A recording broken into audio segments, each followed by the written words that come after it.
안녕하세요. 저는 두 번이나 결혼에 실패한 경험을 한 40세의 여성입니다. 첫사랑은 실패하는 법이라고 하지만 제 경우는 운이 좋았던 건지 아니면 인생이 꼬이려고 작정을 했던 건지 대학에 들어가서 첫눈에 반한 과 선배와 결혼을 하게 되었습니다.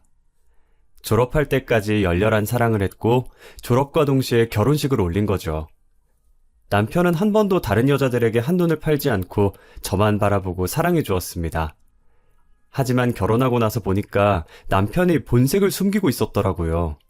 저 모르는 사이에 그것을 가지고 있었습니다. 그래서 결국 남편과 헤어졌습니다. 그렇게 그와의 인연이 끝이라고 생각했는데 그건 제 착각이었어요. 3년 뒤에 전 남편이 저를 찾아왔거든요. 정말 어처구니 없는 계획을 세우고 제게 접근해왔습니다. 그 인간 때문에 제가 얼마나 마음고생을 했는지 들으시면 여러분들도 아마 경악을 금치 못하실 겁니다. 지옥에서 빠져나온 악마도 전처에게 그런 끔찍한 짓을 저지르지 못할 테니까요. 그럼 일단 남편을 처음 만난 시절부터 말씀드리겠습니다. 저는 대학에 들어가서 신입생 오리엔테이션에 가게 되었습니다. 그곳에서 과대표를 맡고 있던 선배에게 첫눈에 반해버렸죠. 그 선배에게 꽂힌 뒤로 다른 남자들은 눈에 들어오지도 않았습니다. 그 선배만 쳐다보고 있다가 눈이 여러 번 마주치고 말았죠. 제가 호감을 가지고 있는 걸 알고 있었는지 선배가 먼저 저에게 다가왔습니다. 미혜야, 안녕?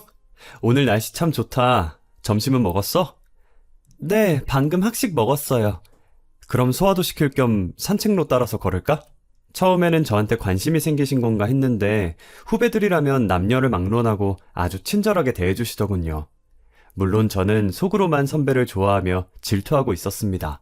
그러던 어느 날 캠퍼스에서 마주친 선배가 제게 산책을 같이 하자고 했습니다. 그래서 저희는 학교 본관 뒤쪽으로 난 숲길을 따라서 천천히 걸었어요.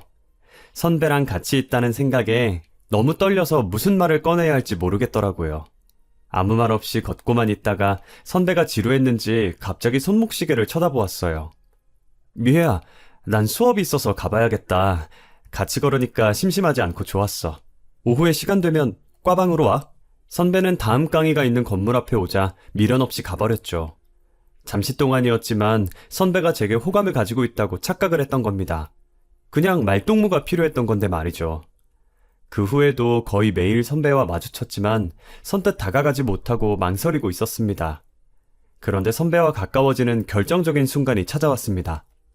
여름방학을 앞두고 진행된 과 행사 뒤풀이 술자리에서 선배와 그리고 저희 과에서 주당으로 통하는 언니만 남게 되었거든요.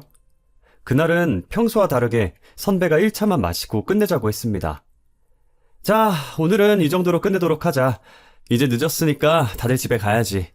과 대표인 선배가 자리를 마치려고 하자 주당으로 유명한 진상 언니가 발끈하더군요. 뭐? 이제 시작인데 벌써 간다고?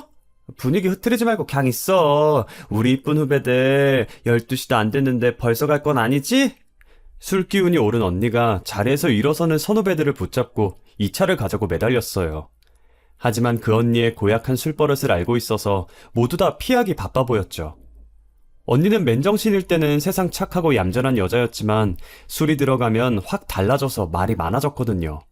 게다가 자기 기분에 조금만 거슬려도 욕을 하며 행패를 부리는 주사를 가지고 있었어요. 아, 그래. 전부 가라고 해. 난 우리 미혜랑 성우만 있으면 돼.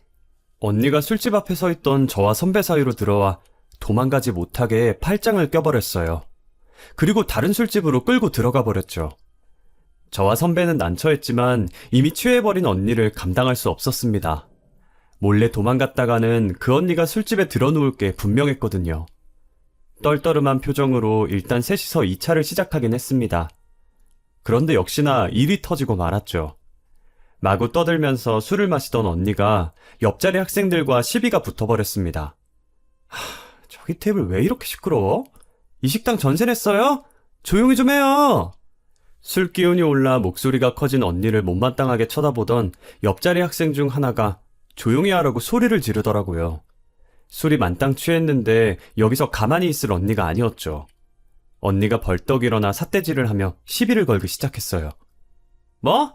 시끄러워? 네가 더 시끄러워. 그리고 너 몇 학번이야? 어린 놈이 어디 선배한테 대들어? 야, 술 먹었으면 곱게 처먹어. 어디서 지랄이야?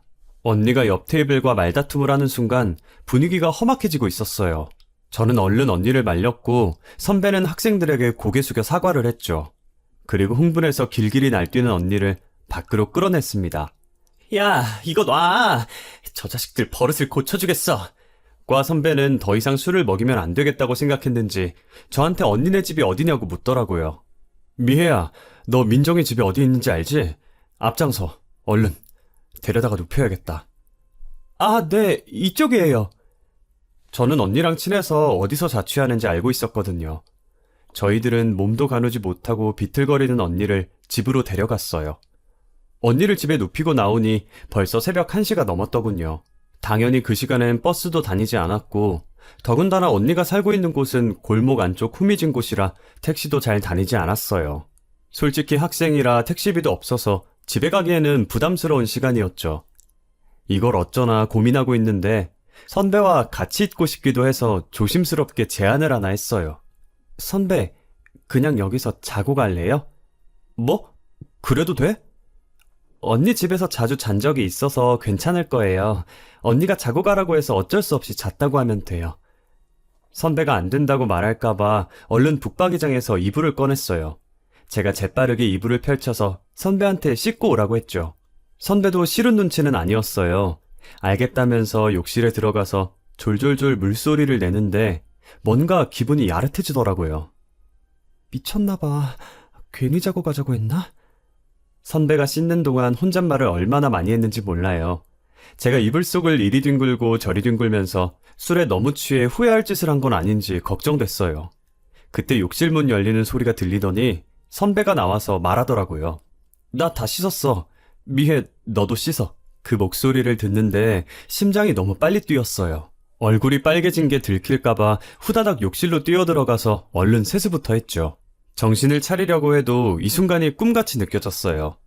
속으로 최미애, 너 어쩌려고 그래? 이렇게 자책하다가 부끄러워서 차마 못 나가고 있는데 선배가 언제 나오냐고 묻더라고요. 그래서 일단 나가긴 했는데 선배가 누워서 옆을 탁탁 치더니 누우라고 했어요. 언니네 집이 원룸이라 어찌나 좁던지 선배랑 딱 붙어서 자야 했죠. 게다가 저도 아직 술기운이 남아있었고 선배도 졸리다고 하더군요. 선배, 졸리면 얼른 자요. 제가 자라고 하는데 선배가 제 어깨에 얼굴을 기대더군요. 깜짝 놀라서 숨을 멈추고 있는데 선배가 갑자기 저를 쳐다보더라고요. 너 아무한테나 같이 자자고 하면 안 돼. 네? 위험하잖아. 선배는 괜찮아요. 정말? 선배가 천천히 다가와 제 눈을 빤히 쳐다보는데 어찌나 떨리던지 꿈인지 생시인지 분간이 되지 않았어요. 자는 언니가 깰까봐 둘이서 조용히 귓속말을 나누었습니다. 난 너랑 친해지고 싶었는데 넌 나한테 관심이 없는 줄 알았어. 저도 그랬는데 나는 너한테 관심 많아. 장난으로 입맞춘 거 아니고 너랑 진지하게 만나보고 싶어.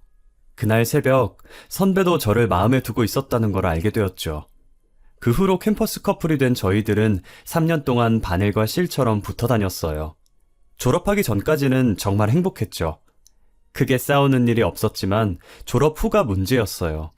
졸업한 후에는 제가 원하던 대기업에 취직하게 되었지만 오빠는 아니었거든요. 취직과 동시에 저는 취준생인 선배를 열심히 뒷바라지했습니다.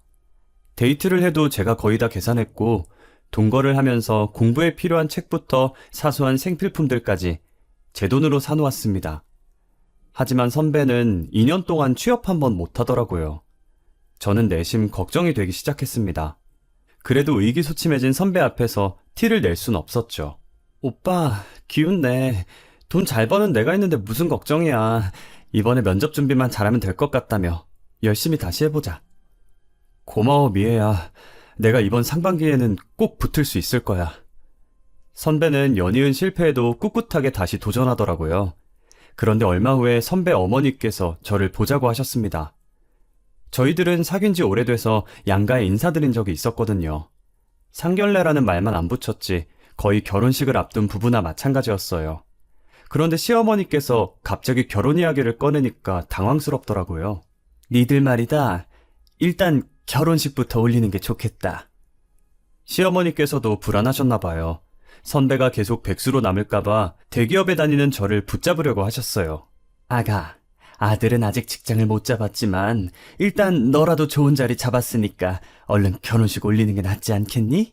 저도 그러고 싶지만 결혼은 오빠 직장 잡은 다음에 하기로 했어요. 요즘 제대로 된 직장 구하기가 하늘의 별 따기라고 하더라. 지금까지 몇 년을 미뤘는데 마냥 미루기만 해서는 안 될 일이야. 일단 식 올리고 같이 살아. 성우가 자리 잡을 때까지는 내가 생활비를 대주마. 시어머니는 더는 못 기다리니까 생활비 걱정은 하지 말라고 식을 올리라고 하셨어요. 친정 엄마까지 나서서 동거만 하고 있을 게 아니라 얼른 결혼식을 올리자고 하셨죠. 사부인 말씀이 맞다. 옆집 민수네는 면접만 11번 봤는데 결국 대기업 붙어서 연봉 5천은 받고 있다더라. 성우 이번에 아쉽게 떨어졌다며? 엄마가 봐도 내년에는 붙을 것 같더라. 친정엄마는 성우 씨를 엄청난 천재로 알고 있었어요. 시어머니랑 거의 친구처럼 붙어 다니면서 아들 칭찬을 엄청 들었는지 그런 남자 없다면서 꽉 잡으라고 하셨거든요. 저희 엄마가 팔랑귀이긴 하지만 갑자기 이렇게 결혼을 허락하실 줄은 몰랐어요. 당연히 저는 전화기를 붙들고 친정엄마한테 왜 그러냐고 하소연했죠. 엄마, 갑자기 이렇게 결혼하라고? 이렇게 빨리 할 필요는 없잖아. 딸이 아직 직장도 못 구한 남자한테 시집가라는 게 엄마가 할 소리야? 그러니까 옆에서 전화통화를 듣고 있던 남편이 정색을 하며 반응하는 거 있죠? 내가 그렇게 못 믿어? 나 이번엔 꼭 붙는다고. 너까지 그러니까 진짜 자존감 뚝뚝 떨어지네. 아니, 그게 아니라 제가 끝까지 대답을 못하니까 선배도 기분 나빠하더라고요. 그 뒤로 저한테 믿음을 줘야 하는데 취직도 못해서 자존감이 낮아진다, 기분이 나쁘다 이런 식으로 저를 괴롭혔어요. 제가 아니라고 해도 뭐만 하면 자기가 하는 일 없고 능력이 없어서 그러냐고 묻는데 너무 힘들더라고요. 그러다가 헤어지자는 말까지 듣게 되었어요. 우리 이렇게 애매하게 있을 게 아닌 것 같아. 잠시 동안 따로 지내자. 아니다. 따로 지낼 게 아니라 우리 그냥 헤어지자. 뭐? 갑자기 왜 그래? 네가 요즘 날 피한다는 기분이 들어. 결혼 이야기만 꺼내면 기분 나빠하고. 내가 2년 넘게 백수로 지내면서 너한테 능력 없는 모습 보이는 것도 자존심 상하고. 넌 좋은 직장 구했으니까 너 혼자 살아. 기분 나빠한 게 아니야. 나는 오빠가 자리 잡은 다음에 결혼하자고 했으면 좋겠어서. 그니까 나는 너랑 평생 결혼 못할 것 같아서 그래. 내가 너무 욕심부렸어. 내 주제에 무슨 대기업을 가겠다고. 취직을 오랫동안 못해서 우울증이 찾아온 것 같더라고요. 연이은 면접 낙방에 저의 결혼 거절까지. 무너져가는 모습에 마음이 약해져서 결국 결혼하자고 했습니다. 어차피 결혼할 마음이었고 오빠에게 든든한 보금자리를 내어주고 싶었거든요. 결혼 후에는 아내로서 내조도 해주고 외조도 해주며 마음이 병들어간 오빠를 케어해주려고 했습니다. 게다가 오빠가 취업을 할 때까지 시어머니께서 생활비를 지원해준다고 했으니까요.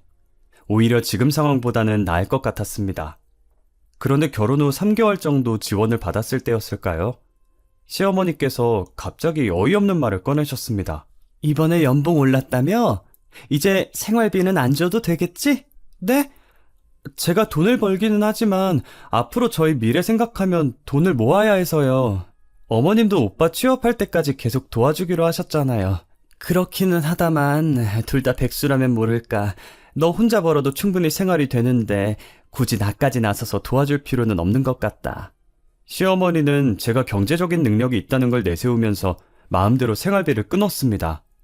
물론 당장 생활비는 있지만 지금 살고 있는 곳을 전세로 바꾼 후에 돈을 모아 차차 내 집을 마련할 생각이었거든요. 그런데 그럴 여유가 없어져 버렸죠. 하지만 시어머니께 왜 일방적으로 약속을 어기냐고 따질 수도 없었어요. 남편한테 생활비가 끊겼다고 말할 수밖에 없었죠. 여보, 어머님이 앞으로 생활비 지원 안 해주시겠대. 그래, 뭐 할 수 없지. 남편은 마치 남의 일처럼 대수롭지 않게 굴더군요. 그래서 순간 열이 받아 남편이 싫어할 만한 말들을 내뱉고 말았어요. 당신이 취업해서 자리 잡을 때까지 애 안 가질 테니까 그렇게 알고 있어. 내가 언제 취직할 줄 알고? 애를 보고 싶으면 서둘러서 취업하면 되잖아. 저는 애를 미끼로 남편에게 취업을 하라고 재촉했어요. 하지만 시간이 갈수록 남편 태도가 이상해졌습니다. 취직 준비는 하지도 않고 날마다 친구들과 어울려 술을 마시거나 당구장이나 PC방을 들락거리더라고요. 3년을 백수로 지내면서 한가한 생활이 몸에 익어버린 것입니다. 당장 알바라도 하라고 잔소리를 했지만 남편은 저만 믿고 탱자탱자 놀기만 하더군요. 그래서 결국 남편과 자주 말다툼을 하게 되었습니다. 당신 요즘 왜 이래? 매일 친구들하고 어울려서 술이나 마시고 PC방에서 게임이나 하면서 노닥거리는 거 다 알아. 공부해서 제대로 된 회사에 들어갈 생각을 하란 말이야. 당신 취업 준비하고 있기는 해? 내가 알아서 할 거니까 잔소리 좀 그만해. 매일 놀고 있는 꼴만 보는데 내가 잔소리를 안 하게 생겼어? 친구들 만나서 취업 정보 얻으려고 그러는 거야. 아무것도 모르면서 바가지 긁지 마. 한 번만 더 스트레스 주면 집 나가버릴 테니까 그렇게 알고 있어. 남편과 심하게 말다툼을 한 날이면 어김없이 시어머니가 저를 불렀습니다. 제가 자기를 무시한다고 남편의 시어머니에게 고자질을 했던 거죠. 돈 좀 번다고 유세를 떨어도 분수가 있지. 남편을 이렇게 무시하는 법이 어디 있니? 마누라가 가장을 깔보고 업신여기니 집안 꼴이 제대로 될 리가 있나. 시어머니는 언제나 남편 말만 들었고 제가 말을 하면 귀를 닫고 듣지를 않았습니다. 억울하고 분했지만 참을 수밖에 없었어요. 그러다 남편이 저 몰래 대출을 받아서 주식에 투자를 했다가 완전히 깡통을 찼다는 걸 알게 되었습니다. 친구가 주식에 투자했다가 한 달 만에 엄청난 수익을 올렸다는 말을 듣고 남편이 욕심이 생겨서 신용카드로 1천만 원을 대출받았던 거죠. 그 친구에게 추천받은 종목에 올인했는데 몇 개월 만에 계좌가 깡통이 되어버리는 어이없는 일이 벌어졌습니다. 마음 같아서는 소리라도 지르고 싶었지만 남편이 처음으로 깡소주를 마시며 울고 있더군요. 이런 인생을 살게 해서 미안하다고 매달리는데 차마 뭐라 할 수가 없었습니다. 그래서 남편을 꼭 안아주며 위로해주고 말았죠. 괜찮아. 주식이란 게 오르기도 하고 내리기도 하잖아. 지금은 바닥이라도 기다리면 올라가겠지. 기다려서 될 일이 아니야. 증권사에서 주식을 전부 팔아버려서 내 계좌는 깡통이야. 뭐? 증권사에서 어떻게 마음대로 당신 주식에 손을 대? 그게 말이야. 선물 옵션을 했거든. 남편은 도박이나 마찬가지인 선물에 손을 댔다고 했어요. 그러면서 미수금이 생기자 증권사가 약정대로 남편 계좌의 주식을 전부 처분하고 깡통이 된 계좌는 정지시켜버렸다고 합니다. 가만히 앉아서 1,000만 원을 날려버린 거죠. 그제야 저는 참아왔던 분노를 터뜨리고 말았습니다. 지금 뭐 하자는 거야? 하라는 취업 준비는 안 하고 주식으로 돈을 날려? 무슨 생각으로 사는 건데? 나는 잘해보려고 그랬던 거라고. 당신한테 눈치도 보여서 대박 한번 쳐보려고. 뭐? 대박? 그러다가 도박도 하겠다? 당신 이제부터 그 회사 지원하지 마. 대기업만 고집하니까 실패하는 거야. 중소기업이라도 우선 들어가라고. 나도 다 알아봤어. 웬만한 중소기업은 경력직을 원하지. 나 같은 초짜는 이력서도 안 받아줘. 나도 답답해서 미치겠다고. 남편이 너라도 내 편 들어줘야 하는 거 아니냐고 우는데 분노에 찬 마음이 점점 진정되더라고요. 얼마나 힘들었으면 남들 성공했다는 말을 듣고 했을까. 안쓰러운 마음도 들었습니다.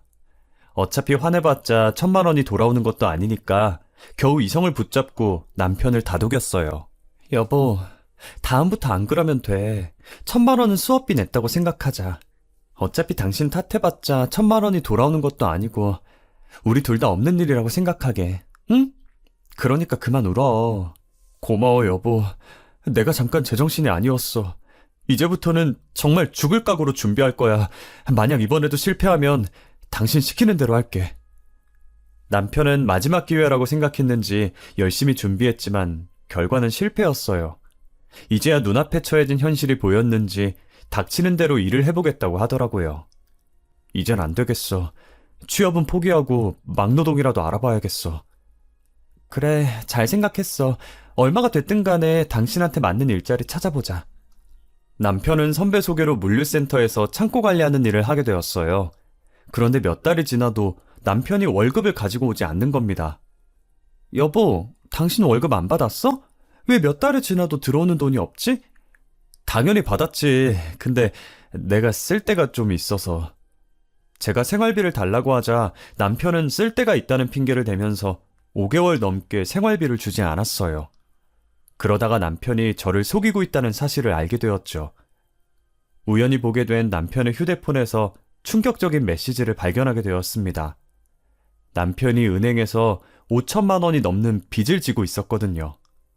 그래서 남편이 안방으로 들어오자마자 핸드폰을 보여주면서 말했습니다. 여보, 속일 생각하지 말고 사실대로 말해. 대출을 왜 받은 거야? 설마 또 주식에 손댔어? 그런 거 아니야. 친구놈이 하도 사정해서 명의를 빌려줬어. 뭐? 명의를 빌려줘? 남편이 그동안 숨기고 있었던 사실을 전부 다 털어놓더군요. 사업을 하던 친구가 자금 사정이 어렵다면서 대출을 받을 수 있도록 한 번만 도와달라고 사정을 했다고 합니다.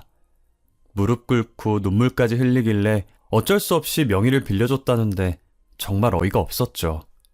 그런데 얼마 후에 그 친구가 폐업 신고를 하고 사업을 정리했다는 걸 알게 되었다고 합니다. 남편은 친구에게 연락을 했지만 연락이 되지 않아서 저한테 쭉 숨기고 있었다고 해요.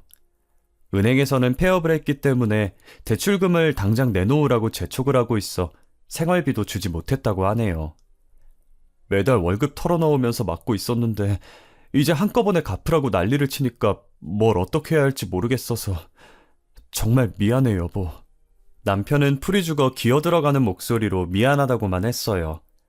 월급을 압류당하고 신용불량자가 되지 않으려면 다음 달까지 5천을 맞춰야 한다고 하더군요. 5천만 원이라니 아무리 머리를 굴리며 생각해봐도 방법이 없어서 직장 생활을 시작하면서 넣어두고 있었던 적금을 깼습니다. 거기에다 모아둔 돈을 보태서 남편이 저지른 사고를 뒷수습했어요. 정말 이혼하자고 말하고 싶은 심정이었습니다. 그 후에 제가 눈에 띄게 냉랭해지니까 남편이 불안해졌나 봅니다. 갑자기 애를 갖자고 하더군요. 하지만 저는 남편을 생각 없이 행동하는 점과 쥐꼬리 같은 월급을 믿고 덜컥 애를 가질 수 없었습니다. 빚 갚은 지 얼마나 됐다고 애야. 당신 자리 잡으면 갖자고 했잖아. 당신 연봉이 제법 높잖아. 그러니까 애부터 만들자. 엄마도 손자 기다리고 있어. 당신이 제대로 된 직장 가질 때까지는 애는 절대 안 돼. 애 만들고 싶으면 비정규직에서 벗어나. 남편이 시작한 창고 관리 일도 비정규직이었거든요. 제가 임시방편으로 들어간 일자리 아니냐고 몇 번이나 물었지만 남편은 이제 안정적인 직장을 잡을 생각도 하지 않았어요. 한 달에 180만 원이 안 되는 돈을 쥐어주고는 모든 걸 알아서 하라는 식이었죠. 그래서 번듯한 회사에 들어가기 전까지 절대 애는 가지지 않을 거라고 못을 박았던 거예요. 그때부터 남편 그리고 시댁과 저의 사이는 돌이킬 수 없을 정도로 멀어졌어요. 시어머니는 일부러 애를 가지지 않는 저를 벌레 쳐다보듯이 했습니다. 네 나이 33이야. 지금 애를 가져도 노산인데 대체 언제까지 미룰 작정이냐? 나도 참을 만큼 참았다. 올해 안으로 애를 가지든지 아니면 이혼하고 갈라서. 마침내 시어머니가 제게 최후 통첩을 날리더군요. 괜히 겁을 주려고 하는 말이라는 게 느껴져서 정말 기분 나빴죠. 그것보다 시어머니가 뻔뻔하게 나오는데도 남편이 말없이 동조하고 있는 게 더 어이없었습니다. 아무리 생각해봐도 남편이랑 결혼 생활을 이어나가야 하나 싶더군요. 남편은 언제 잘릴지 모르는 불안한 직장 생활을 하면서도 금전적인 문제는 모두 제게 의존하려고 했거든요.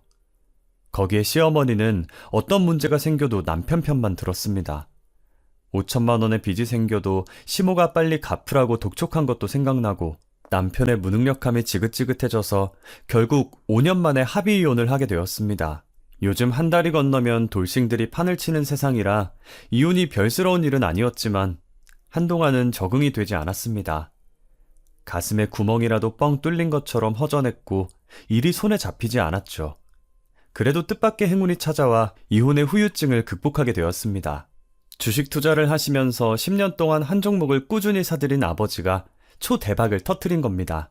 아버지가 투자한 회사는 별 볼 일 없는 삼류제약회사였거든요. 주위 사람들이 왜 그런 허접한 회사에 투자를 하냐고 말렸지만 아버지 생각은 달랐어요. 인기 있는 종목은 워낙 비싸잖아. 이 회사는 싸니까 많이 가지고 있어도 부담이 없어. 아버지는 돈이 생길 때마다 그 종목을 사모으셨고 딱 10년 만에 그 회사가 신약 개발에 성공한 것입니다. 그래서 주가가 2달 만에 15배나 올라버렸죠. 아버지는 이런 일이 생길 줄 몰랐는지 조용히 저를 부르시더니 저만 알고 있으라고 하셨습니다. 그리고 주식으로 낸 수익을 제게 주셨어요. 무려 5억이나 주신 거죠. 내가 이 나이에 돈 쓸 데가 어디 있겠냐. 네가 가지고 있다가 요긴하게 쓰거라. 저 역시 급하게 돈 쓸 일이 없었기 때문에 통장에 묻어놓고만 있었습니다. 아버지의 주식 성공으로 제가 횡재를 했다는 소문이 돌면서 접근해오는 남자들이 제법 있었어요. 모두 말은 하지 않았지만 제 돈에 눈독을 들이고 있는 게 느껴져서 그런 속물 같은 남자들과는 만나지 않았습니다. 그래서 늘 직장과 집만 오가면서 다람쥐 쳇바퀴 도는 생활을 2년 넘게 하다가 재미 붙일 만한 취미 생활을 찾게 되었어요. 인터넷에서 자전거 동호회를 접하게 되었거든요. 자전거 동호회 후기도 보고 메신저로 동호회 사람들이랑 이야기도 해보니 너무 즐거워 보였습니다. 어렸을 때 친구들이랑 자전거를 타며 내기를 했던 날들이 생각나서 기분이 설렜죠. 이거라면 어렸을 때처럼 추억도 쌓고 기분 전환도 될 것 같아서 고민하지 않고 산악자전거를 하나 구입했습니다. 그 길로 동호회에 가입해서 활동을 시작했는데 동호회에서 만난 회원들이 하나같이 좋은 분들이었어요. 연령층도 아주 다양해서 70대를 넘기신 분이 있는가 하면 대학 졸업을 앞둔 20대도 있었죠. 그렇지만 세대 차이를 전혀 느낄 수 없을 정도로 화기애애한 분위기였어요. 전에는 외롭고 무료하게 보내야 하는 주말이 싫었는데 이제는 어서 주말이 와서 회원들과 같이 하이킹을 가고 싶은 마음뿐이었어요. 그렇게 1년 동안 활동을 하면서 친해진 남성분이 있었습니다. 벤처 사업을 하고 있다는 35의 연하남이었어요.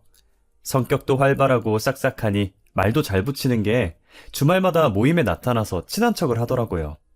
누나 안녕하세요. 그동안 어떻게 지내셨어요? 민철아 안녕. 직장인이 별거 있겠어. 죽어라 일만 했지. 어쩐지 저번 주에 안 나왔더라. 요즘 많이 피곤해요? 민철이는 만난 지 얼마 되지도 않았는데 저를 누나라고 부르면서 졸졸 따라다녔어요. 모임을 마치고 회식을 할 때도 제 옆자리는 늘 민철이 차지였죠. 나중에는 민철이가 주중에도 연락을 하기도 했어요. 누나, 오늘 시간 어때요? 괜찮으면 같이 저녁이나 먹어요. 내가 쏠게요.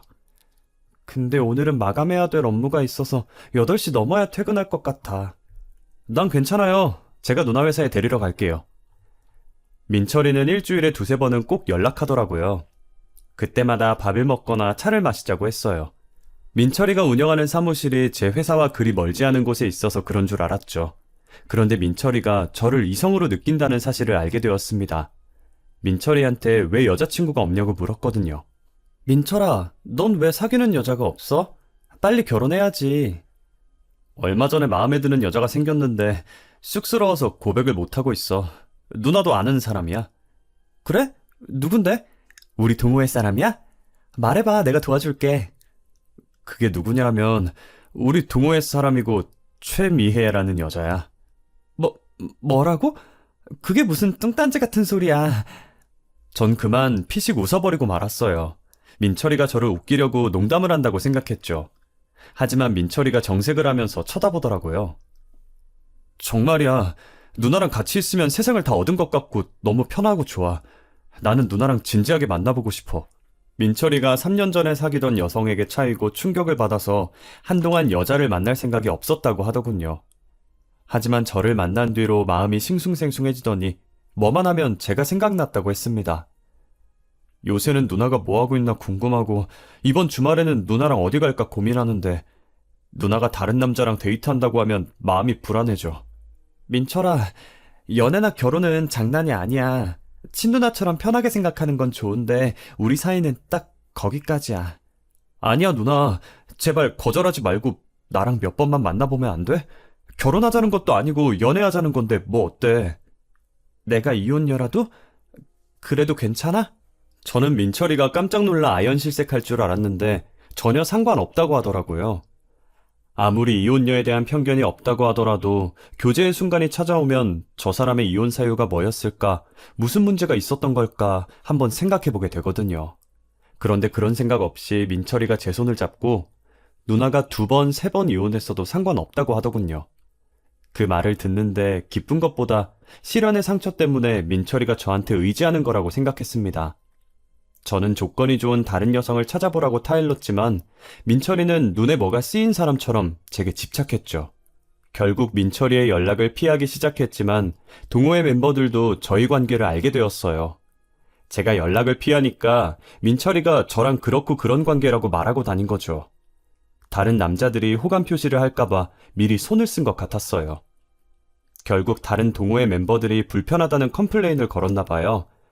갑자기 회장이 일 끝나고 보자고 하더니 카페에 절 앉혀두고 허심탄회하게 이야기하더군요.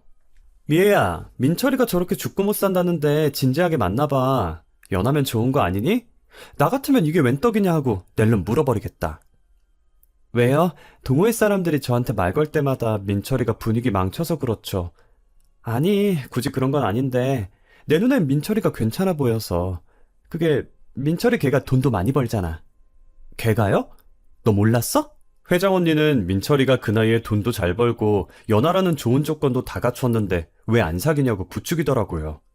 게다가 소문에 의하면 민철이가 강남에 집이 한 채 있고 모아둔 돈도 3억이 넘는다고 들었대요. 믿기지 않았지만 민철이가 다시 보이긴 하더군요. 그래서 몇 번 진지하게 만나볼까 해서 제가 먼저 연락을 했습니다. 그렇게 몇 번의 데이트가 수십 번의 데이트가 되었어요. 민철이가 부자가 아니라는 사실을 알게 되었지만 그것 빼고는 진국이더군요. 늘 저를 위하고 생각해주는 게 보여서 계속 만나봐도 좋겠다고 생각했습니다. 그렇게 3개월 정도 연애를 하다 보니 덜컥 애가 생겨버렸습니다. 술을 먹고 잠자리를 갖는 게 아니었는데 후회가 들었지만 어쩌겠어요. 다행히 민철이가 기뻐하며 결혼하자는 프로포즈까지 해주었습니다. 이번엔 정말 남자를 잘 만났다고 생각했죠. 실제로 민철이와 재혼한 뒤로 무능했던 전남편과 시어머니 때문에 힘들었던 결혼 생활이 말끔히 잊혀졌습니다. 민철이는 결혼 전보다 더 잘해주었고 아주 가정적이었거든요. 요리도 잘했던 남편은 주말이면 요리사를 자청하고 나서서 제가 좋아하는 음식을 정성껏 만들어줄 정도였습니다. 그런데 믿었던 제가 바보였을까요? 이번엔 재혼한 남편도 무언가를 숨기고 있었습니다. 저는 그 엄청난 비밀을 1년이 지나고 나서야 알게 되었죠. 남편이 어느 날 아주 기뻐하며 집으로 들어오더니 사업이 대박을 쳤다고 호들갑을 떨었습니다. 여보, 이제 됐어. 땡땡물산 알지? 내가 그 회사에 하청업체로 선정이 되었어. 뭐? 그게 정말이야? 사업 시작하면서 그쪽 기획실에 있는 선배한테 줄을 대고 2년 넘게 작업 쳤거든. 이제 확실하게 계약서에 도장 찍었어. 남편은 국내 최고의 대기업인 땡땡물산과 하청 계약을 한 서류를 보여주었어요. 남편이 성공했다는 사실에 저도 날아갈 것처럼 기뻤죠. 게다가 남편은 여기서 만족하지 않고 더 성공하겠다고 자신했습니다. 1년만 기다려. 회사가 지금하고는 비교도 안 될 정도로 성장할 거야. 그럼 당신도 사모님 소리 들으면서 대접받게 될걸? 아주 잘된 일이었지만 문제가 있었어요. 하청 계약에 따라 납품을 하려면 당장 자금이 필요했던 거죠. 내가 사업상 대출을 받은 게 있어서 은행 지원은 어려울 거야. 선배들 찾아다니면서 돈을 마련해 봐야지. 무슨 선배들을 찾아다녀. 내가 가진 돈 빌려줄 테니까 나중에 갚아. 얼마나 줄 수 있는데? 한 5억 정도면 될까? 그 정도면 착수금으로는 충분할 거야. 여보, 정말 고마워. 당신이 나를 살렸어. 저는 남편을 믿고 전 재산이나 다름없는 5억을 줬습니다. 아버지가 주식으로 대박을 친 그 5억을요. 다른 사람도 아니고 우리 남편이라서 빌려준 건데 며칠 후에 남편의 전화통화를 우연히 듣고 큰 배신감을 느끼고 말았습니다. 밤에 잠을 자다가 화장실을 가려고 일어났는데 남편이 옆에 없더군요. 그래서 저는 화장실을 갔다고 생각했는데 아니었어요. 베란다 쪽에서 남편 목소리가 들렸거든요. 거기에 들려서는 안 되는 남자의 목소리까지 들리고 있었습니다. 3년이 넘게 지났지만 결코 잊을 수 없는 전 남편의 목소리였죠.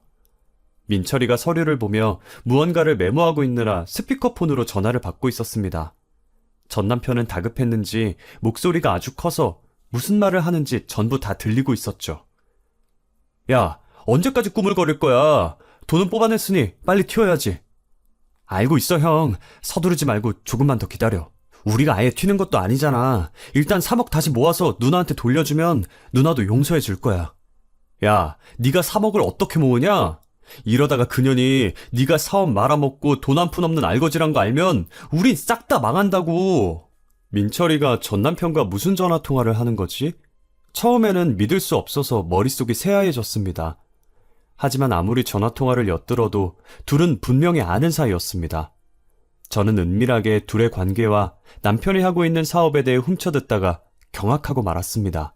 알고 보니 둘은 고등학교 선후배 사이였고 연하 남편이 하던 사업은 결혼 전에 이미 망해서 3억이 넘는 빚을 지고 있었죠. 그래놓고 저한테는 출근하는 척 PC방과 당구장을 오가던 민철이를 전 남편이 발견한 거죠. 저와 이혼한 뒤로 전 남편은 창고 관리 일을 그만두고 백수로 지내고 있었습니다. 돈이 필요했던 전 남편이 저를 만나 다시 합치자고 꼬드기려다가 사업 망하고 신선 노름하고 있던 민철이를 꼬드겨 제 돈을 빼앗으려 했던 거죠. 그리고 민철이는 바보같이 전 남편의 꼬임에 넘어가서 제가 준 돈을 가로채려고 했습니다. 저는 이 전화통화를 듣고 일단 모른 척 잠자리에 들었어요. 그러자 다음날 민철이가 지방 출장 자리가 잡혔다며 저에게 외박 통보를 날렸습니다. 여보, 대전으로 일주일 정도 출장 갔다 와야 돼. 갑자기 잡힌 스케줄이라 나도 정신없는데 얼른 다녀와도 괜찮은 거지? 그 말을 듣는 순간 도망치는 거구나 싶었습니다. 그래서 저는 아무 말 없이 출장을 핑계로 짐을 싸고 있는 남편을 쳐다보고 있었죠. 물론 남편을 보낸 다음 곧바로 경찰에 신고했습니다. 제 예상대로 민철이는 인천국제공항으로 향하고 있었고 그곳에는 전 남편이 기다리고 있었다고 해요. 두 놈은 한국 땅을 벗어나기 전에 경찰에 잡혀서 문서 위조와 사기죄로 쇠고랑을 차는 신세가 되었죠. 다행히 민철이가 가져간 돈은 아직 쓰지 않아서 온전히 돌려받을 수 있었습니다. 지금은 저는 이제 막 1살이 된 아이와 함께 현 남편과 전 남편의 법정 공방을 펼치고 있습니다. 한때 남편이었던 사람들을 법원에서 보게 되니까 인생이 더덥고 쓸쓸하다는 생각이 드네요. 세상에 돈을 싫어하는 사람은 없을 거예요. 하지만 돈에 미쳐 돈의 노예가 되어서 인간 이하의 더러운 짓을 저지르는 일만은 없어야 한다고 생각합니다. 그러니 여러분들도 눈앞의 이익만 생각하지 마시고 현명하게 살아가시길 바랍니다. 제 사연 들어주셔서 감사합니다.